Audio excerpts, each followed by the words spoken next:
Thank you. I'd like to thank everybody on both sides of this topic for coming out and sharing your thoughts. A lot of people in here that are giving us this data are a lot more intelligent than I am on this subject. And I'm going to go back to what my position has been all along, and that is that I'm not going to stand up here and opine or attempt to opine on whether this is healthy or not healthy or good for you or not good for you. What I'm going to tell you is that by putting in our water, I'm concerned from a municipality standpoint, and therefore, by extension, our residents, and that's all of us, regardless of what side of this argument you fall on, that we're exposing ourselves to potential legal expense and liability.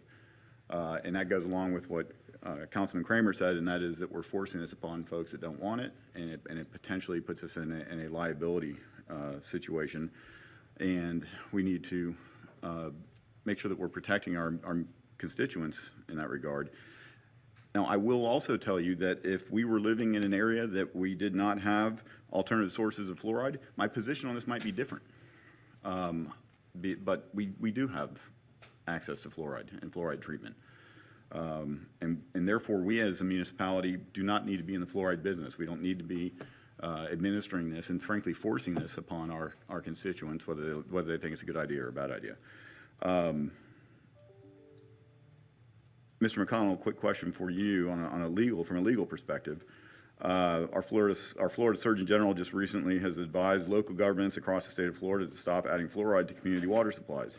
He specifically said, quote unquote, it is public health malpractice.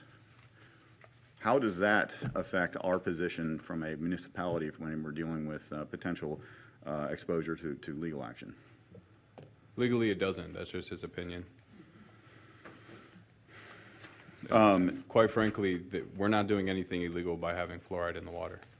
As we sit here right now, there is no restriction to add it, to not include it. I understand the arguments that have been made by Bill of Rights, but again, we don't meet the definition of healthcare provider or healthcare facility. So as we sit here right now, my legal opinion is you are not doing anything illegal by including fluoride in your water. It makes me feel a little bit better. Nonetheless, we're in a position where we are forcing this upon our constituents, and those that don't want to have it, they don't have a choice. And you could say, well, they don't have to drink the water. They still have to bathe in it, still have to cook in it. They're going to be exposed to it. And those that do want it, if we are not providing it, they can find it elsewhere because it's readily available throughout our community. So again, that's been my position for the last 2 months since this has kind of started to come to a head, and it hasn't changed. Thank you.